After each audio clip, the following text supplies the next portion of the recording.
thanks for coming to New York City. Yeah, what an honor. Thanks for the invite. Now I'm in your world. Yeah, you're in my world now. Yeah.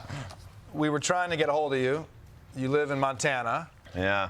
The booking department was freaking out. You're going to make your flight. You weren't responding to anything. And then they told me you sent this text yesterday.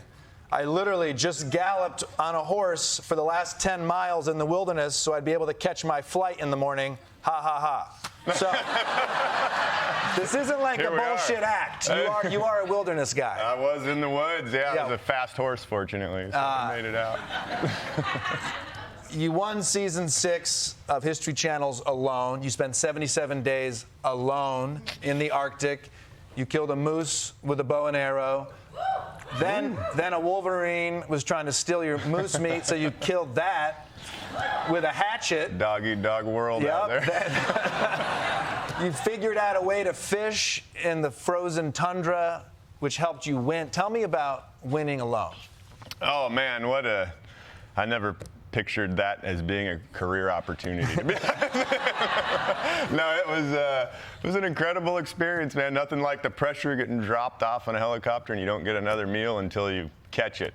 Right. And like that indefinitely. But you also get the pure joy that's almost hard to replicate of every time you catch a fish or a rabbit or whatever it is. It's pure joy. And like that all the way up until the end, which, yeah. I mean, I think it's sometimes we get so jaded watching reality TV. I mean, you're alone. Yeah. No one's giving you granola bars and saying, like, here's a little salmon fillet. I mean, it's really a survival show. It is. It's cool. Yeah. It's like it feels so similar to what all of our ancestors used to go through, and on a daily basis, just trying to survive, trying to make your way forward. And all of our dopamine, serotonin, all that is lined up with that experience, kind of the modern life's a bit of a hack, but when you're out, now our serotonin is released through light. I do my hunting online.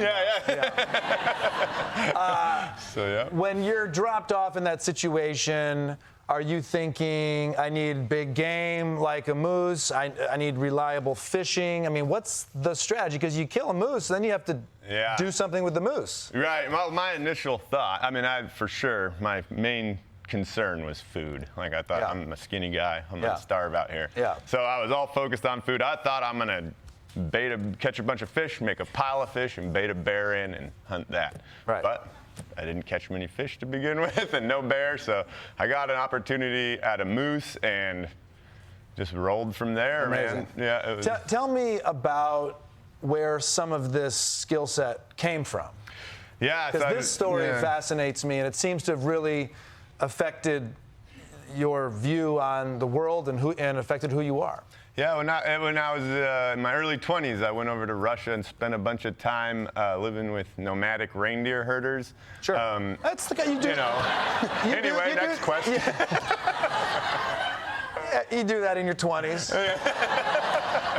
As you do. Yeah. No, but it was a fascinating experience. I didn't even know people really still live like that until I was basically dropped off at the teepee. But they're nomadic, live in the wilderness year-round, follow the herds through the woods, and I learned a ton from them, and they all, of course, became good friends, and I spent a lot of years living with them. So, I should be honest with our audience.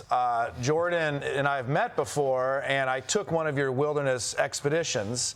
Awesome. My wife and I started to watch Alone during COVID, as a lot of people did, and we're just blown away at the show.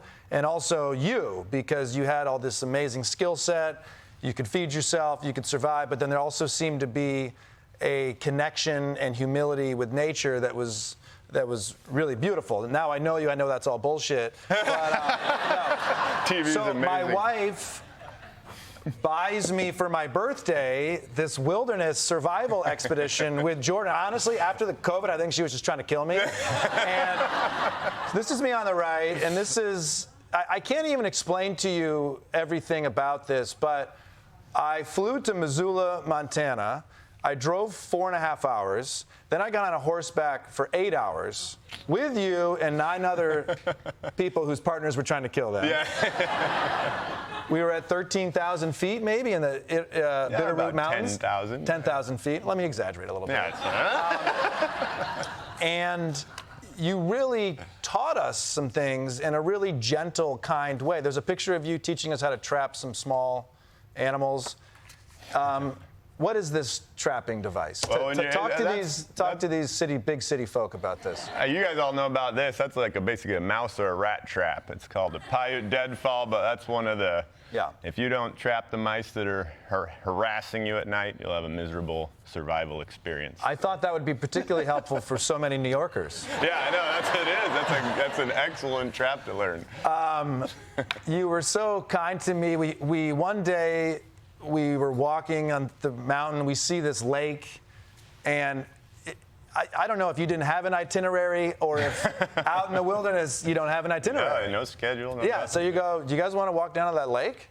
And we're like, yeah, of course. It took all day. It's exhausting. And we get down to the lake, and we start fishing, but we just had a little bit of fishing line. I remember you handed me this casting reel. I had a hook. I threw the casting reel in the lake. I was holding on to my hook, but it was not natural for me.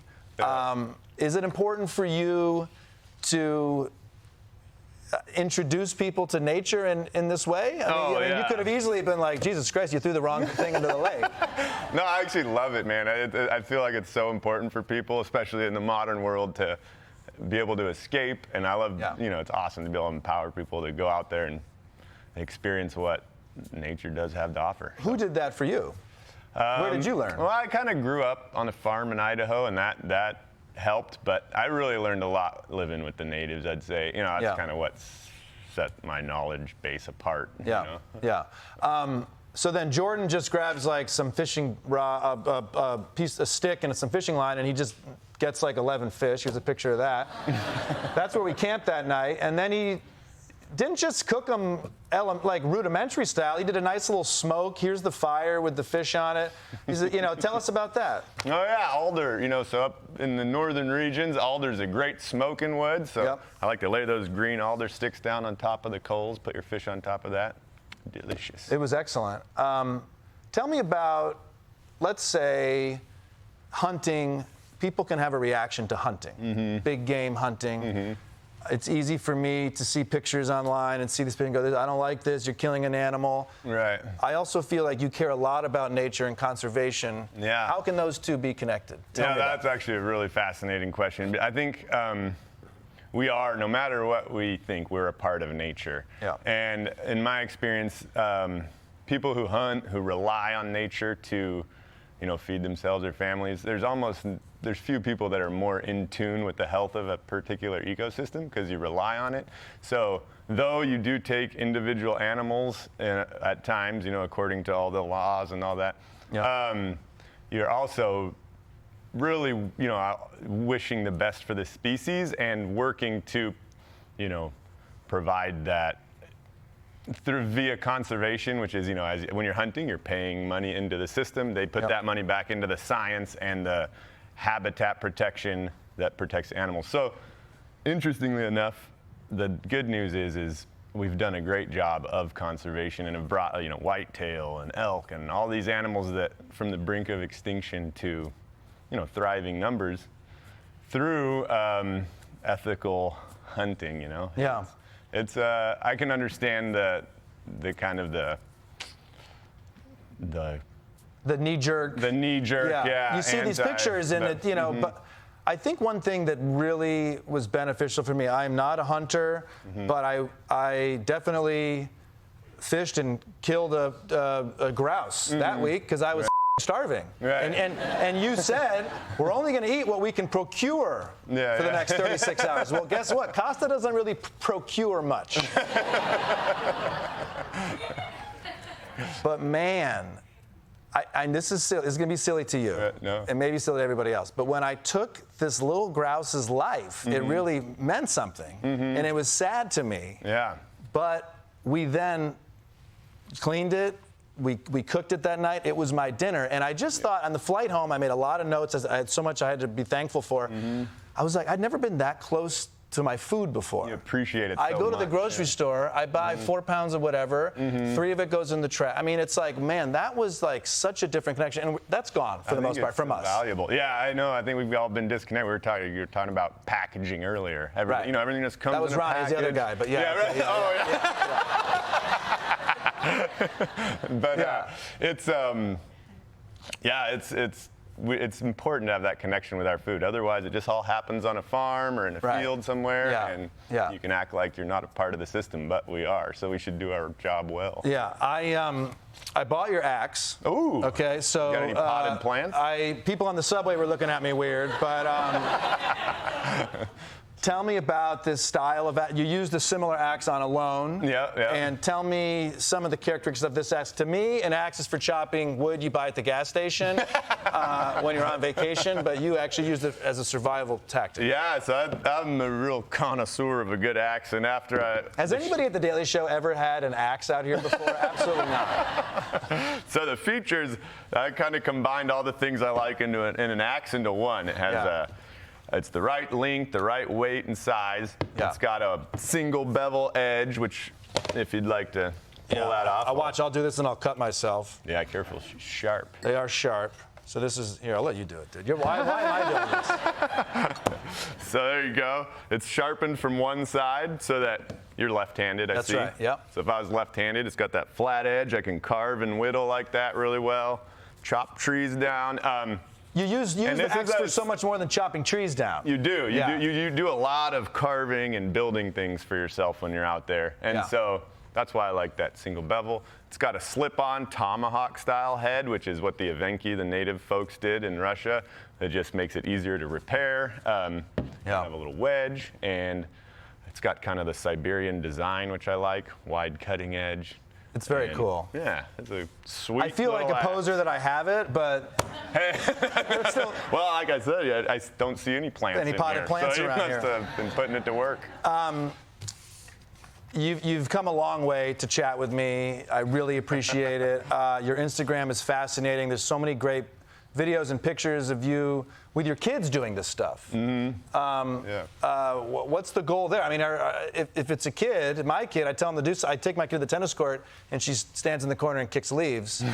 Are you worried your kids aren't going to love and appreciate nature? No, that's a good question. I think they will, but I'm not. I don't want to force anything on them. They might come and live here, as far as I know. But I want them to have the. So it's a great place. I love when New Yorkers hear from other people what they think about New York. No, but I want them to have the ability to tap into nature, because in the modern world, with all the distractions and all the, psychological issues, there's almost nothing like being able to get out in nature, disconnect, and understand your thoughts and all that. And so I want to make sure they can always have the skills and ability to create that space for themselves. And so I'm convinced, my daughter's 3.5, I'm convinced if we take a walk outside and I put my phone somewhere else, a lot of stuff gets solved. Just walking together outside, and that's my little parenting hack. But is there a survival skill that you could recommend to everybody to learn, or is there a hack for connecting to nature if you live in a high-rise in the Upper West Side of New York or Brooklyn, or you don't have a car, you can't get upstate? You guys in Montana take all this shit for granted. But, I have one tree on my street. Right. And the way people drive, I think sure it's going to come down someday. So. Right. Well, I got to say, I feel like there's a lot of value in setting aside a period of time, even if it's just yearly, to go out in the woods and spend enough time to where your phone is off, and you really do have time to think your thoughts and to talk with the people that you're around. And I think even just doing that occasionally will recharge you enough to get back into the chaos of the modern world with a little better, more level head and priorities in line. What about a survival tactic? What's one little thing? You do got to know how to build a fire. Fire. So I usually carry a lighter. Well, I'm glad you said that. Let me, no, I'm just. One of the things that I loved was when we got on the horseback, it was kind of raining, and you started grabbing things off of the tree, a little bark. Yeah. And you put it in your pocket. It's raining. Everything's wet. And you put it in your pocket. And I go, what are you doing? He go, well, in 9 hours from now, when we need a fire at night, this will be dry. And I was like, you're thinking further ahead about this than I do about my career, my family. Is that an important part of me? I mean, are you always, even on a loan, it seems like you're always thinking a few steps ahead. You have to be. Yeah, you always try to plan ahead. Things never quite work out as you plan, but yeah, I think so. Okay, build a fire. So the key to building a fire is what? Have dry tinder, so find some good dry stuff, or take it with you. Cotton ball with Vaseline's good. And then I always have 2 ways of starting a fire. An easy one, like a lighter, and then the ferro rod, which you're a master of. And so, and that's like a fail-safe way of starting a fire. That way, no matter what happens, you're warm. Yeah. Don't start fires in your apartments. Don't start fires through lithium batteries on scooters. That's New York's problem. But Jordan Jonas, thank you for being here. I really appreciate you making it the whole way. You're an honor to talk with you. Thank you very much, Jordan Jonas. For more information about Jordan and his wilderness expeditions, check out jordanjonas.com.